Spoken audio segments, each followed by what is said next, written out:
What's going on, guys? So in today's edition of Sasuke Shinen, the Teacher Star Pupil, we're going to be talking about a huge moment in the novel where Sasuke Uchiha gets a little bit reflective and we see a different side of Sasuke, one that I really enjoyed reading. And so if you're new here to the channel, you have no idea what Sasuke Shinen, the Teacher Star Pupil is. It is a Naruto novel that is set in the Boruto era between the events of just before the Mujina Bandits arc and before the events of the Vessel arc of the Boruto manga. And if you're curious to learn more about this novel and everything that happens prior to this, I have a whole playlist that you can find on the homepage of the Naruto Explained YouTube channel, where you can scroll down and go to the Naruto novel section on the channel and look at the Naruto novels set in the Boruto era, and you will find Sasuke Shinen and Teacher Star Pupil. So with that being said, let's get right into this actual discussion. So for this one right here, this is so interesting because Sasuke, the side of him that we see is one that we haven't really seen much of, which is the side where he reflects on what his legacy is. And it's one of those things where, like, every man at some point, they have that moment where they just sit back and they reflect on how far they've come and what roads that they've had to take to get where they're at this point. And then they begin to wonder, what's my legacy? What am I going to leave behind? What are people going to remember me for? And it's something that we all have those moments where we sit there and we wonder what people are going to remember about us most. And so with Sasuke Uchiha, he's no different at this point. And we've seen one hell of a journey for Sasuke during the events of this novel. We've seen Sasuke be on a train saving the very people that still hold his past actions against him. In the eyes of a lot of people from the older generations, Sasuke is still a traitor who should be locked up and should not be allowed to roam free. You also have people from the new generation who see Sasuke as a hero. And so there's a little bit of a polarizing dynamic. It's something that you saw in the Boruto manga a couple of chapters ago, where some of the Jonin were talking crazy to Sasuke, and Sasuke was having to talk very humbly about the fact that he didn't have any type of rank and that the Jonin could do what they wanted. Well, we're seeing an extension of that here as Sasuke's leading Team 7. And in a few of the talks that he's had with Boruto throughout this novel, you can kind of tell that Sasuke's in a situation where that is something that weighs very heavily on him, and he's trying his best to pass on his will of fire to his student. But because Boruto wants to be a shadow Hokage, somebody who protects the village from the shadows like him and like how Itachi was, Sasuke understands that Boruto still has quite a ways to go, because Boruto says that's something he wants, but it's not something that Boruto truly knows what he's asking for at this point. And so as Sasuke takes Team 7 on this mission and he's broke up all their assignments, Sasuke has just made a vow to all the members of Team 7 that, hey, I'm not going to allow any of you guys to die. He finds himself channeling Kakashi and saying that he won't let any of his teammates die and that people that turn their back on their friends are scum. That's when Sasuke himself has that moment of reflection and wonders, what is my legacy? With all that being said, we're going to get into the actual passage from the novel, and then I'm going to come back to you guys my thoughts, and I really want to know what you guys think about this. So it's here I'm going to begin quoting. "Don't look like that. I'd never let any of my comrades get killed," Sasuke said. He had a sudden realization that he was now passing down to the children of the next generation words that had been given to him so long ago. It felt like such a strange feeling, like he'd extended his own life somehow, like everything he worked to protect was coming full circle as he passed the torch that he received as a child himself from the adults around him.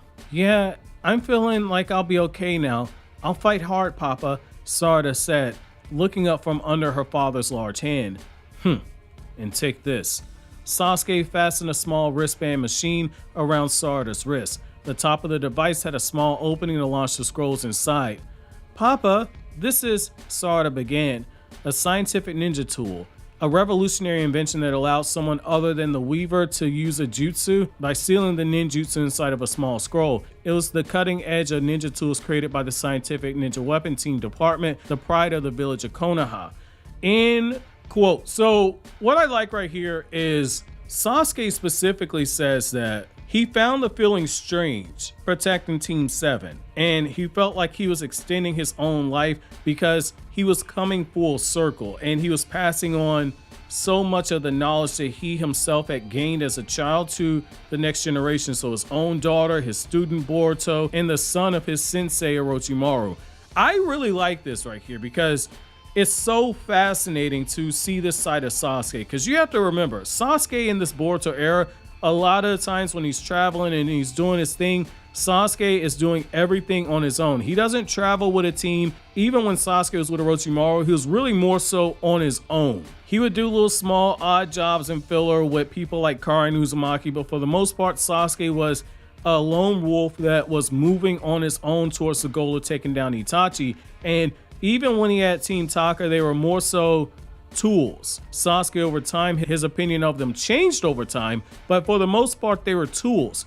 What we see right here is that Sasuke understands that his legacy as a man is going to be determined by what he passes on to his daughter, what he passes on to Boruto as his student. And I love that right there. I really love it. And when he says that he's come full circle to the point where he's passing the torch that he received as a child, you have to remember the people that were around Sasuke that really developed him were Kakashi, who was a Hokage, something that his own daughter aspires to become, and Itachi, someone that Sasuke's own student aspires to be like, and Orochimaru, someone who Mitsuki is the son of Orochimaru. Sasuke's passing on in very subtle ways the very lessons that he learned from them. He's passing on that cold and calculated approach that he gained from Orochimaru on to Mitsuki through their training, and that's very important because during the time when Sasuke was overseeing Mitsuki's training in this novel, Orochimaru personally stopped by in order to oversee the training because he was fascinated by the idea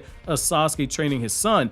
Now, with the character of Boruto, you've seen them have moments where they sit down on the side of the cliff in this novel, and Sasuke is talking to Boruto, trying to teach him what it means to be a Shadow Hokage, as Boruto likes to call Sasuke. And now you also see how Sasuke's passing on the very lessons and the drive that Kakashi tried to instill in the members of Team 7 by giving them that security blanket that, hey, it's okay for you to try your best on this mission. The stakes are high, but I won't allow any of you guys to die. Don't allow that fear of death to kneecap your growth. And so you're seeing Sasuke pass that on to his daughter Sarada. I love this right here. I really love this. And I thought it was pretty funny how Sasuke gives Sarada the ninja tool. And the reason why I thought it was funny is the fact that Sasuke gives it to her and not Boruto, because Boruto has been fighting left and right to not acknowledge the existence of ninja tech and their importance, and not acknowledge the development that the ninja weapon tech department's done. Sasuke has developed 2 jutsu specifically because of the ninja tech department, the Lorentz gun as well as that high compression fire style jutsu. And so what I really love right here is the fact that Sasuke's given Sarada that ninja weapon tech tool, and it goes back to what Sasuke told Boruto earlier on in the novel, which is that the ninja of the future are the ones that are going to be able to effectively wield science and ninja tech alongside their own ninjutsu. So him entrusting that to Sarada, it's going to play a role later on in the novel, but I do like this small bit right here, how Sasuke is taking this opportunity to cement his own legacy by furthering the growth of Team 7. So my question to you guys is, how do you guys feel about Sasuke saying that he's come full circle in his decision to protect these children? And what do you think Sasuke's legacy will be? Say if Sasuke gets killed in the next chapter of Boruto, what do you think Sasuke's legacy will forever be? And who do you think is going to best inherit Sasuke's will? Let me know down in the comment section below. But as always, guys, if you like anything I had to say, don't forget to comment, rate, subscribe, and share. Thank you so much for watching all the way to the end. Have an awesome day, guys.